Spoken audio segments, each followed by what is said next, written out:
අපි දිගින් දිගටම මාධ්‍ය හමු තියලා කියන්නේ මේ රටේ ජනතාවට වංචා දූෂණ වලට අහු වෙන්න එපා කියලා. හැබැයි අද දවසේදී මම උදේවරු හිටි මිරිහාන විශේෂ විමර්ශනයකකේ 10 දෙනෙක් ආවා.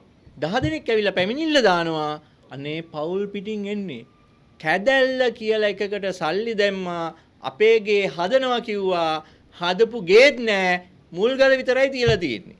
ඔක්කොම කියන්නේ එකම විදිහේ කතාවක්. එතකොට මොකද්ද මේ වෙන්නේ යන්නේ? මේ කැදැල්ල හවුසින් කන්සෙප්ට් කියලා ආයතන තුනක් තියෙනවා.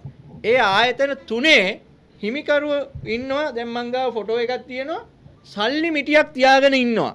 මේ සල්ලි ගණන් කරනවා අර පෝර ගෝණියකින් අරගෙන වගේ සල්ලි ගණන් කරන්නේ කවුද? ක්‍රිෂාන්ත මුතුකුඩ කියන පුද්ගලයා.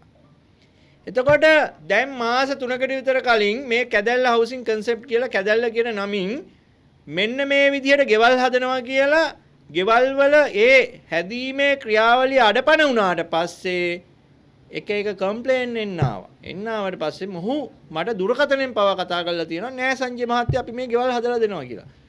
මම කිව්වා ඔයා මේ ගෙවල් හදලා දෙනවා නම් මේ විදිහට කම්ප්ලේන් එන්න විදිහක් නෑ කරුණාකරලා මේ මිනිස්සුන්ට සාධාරණ ඉෂ්‍ය කරන්න කියලා.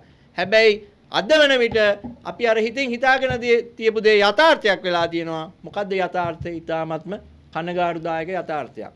කැදැල්ල නමින් මේ ගෙවල් හදාගෙන යන කණ්ඩායම් සියලු දෙනා වංචාකාරය හොරු මිනිස්සුන්ට දිගටම කිව්වා මේකට අහු වෙන්න එපා කියලා. මම මාධ්‍ය හමුවක් තියලා මාස 3කට කලින් මේ සම්බන්ධයෙන් දැනුවත් කළා.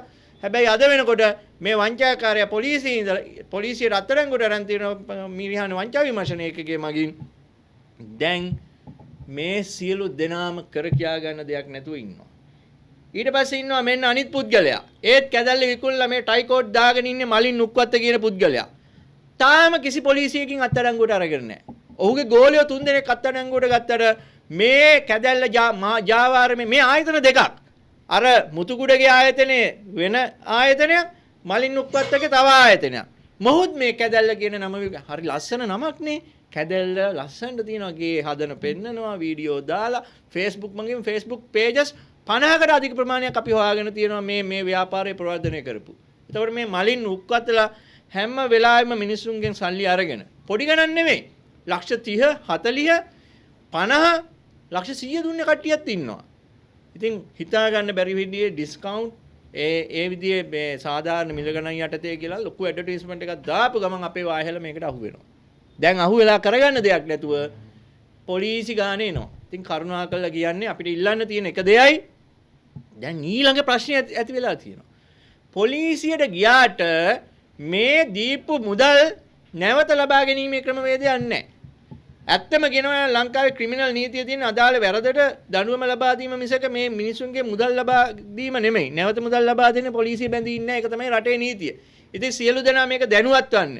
පොලිසිය මහත්තුරුන්ට නිකරුණේ චෝදනා කරන්න එපා. අපි කියන්නේ ඔබලාගේ මුදල් නැවත ලබා ගැනීමට නම් සිවිල් අධිකරණයේ නඩු පවරන්න ඕනේ.